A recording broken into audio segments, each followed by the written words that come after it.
محترم ناظرین، السلام علیکم ورحمۃ اللہ وبرکاتہ۔ ناظرین، آج کی اس ویڈیو میں ہم آپ کے سامنے ایک اہم فتویٰ تراویح سے متعلق بیان کریں گے جو عام طور سے شہروں کے اندر پیش آتا ہے۔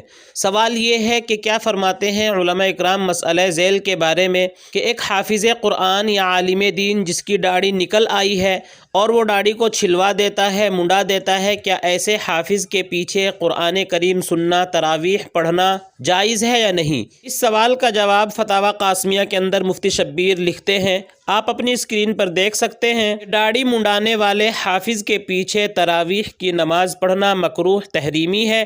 ایسے حافظ کو تراویح میں امام بنانا ممنوع ہے۔ آپ سمجھ گئے ہوں گے، کیونکہ آپ اللہ تعالیٰ کی عبادت کر رہے ہیں اور رمضان کے اندر تراویح کا پڑھنا یہ ایک اہم عبادت ہے۔ اگر ایسی عبادت کو آپ کسی ایسے حافظ کے پیچھے پڑھیں گے جو خود سنت کے مطابق اپنے چہرے کو بنانا پسند نہیں کرتا تو یہ اچھی بات نہیں ہے۔ اس لیے ایسے عالم کو، ایسے حافظ کو آپ تراویح کے لیے چنیں جو قرآن صحیح پڑھتا ہو اور سنت کے مطابق اپنے چہرے کو رکھتا ہو۔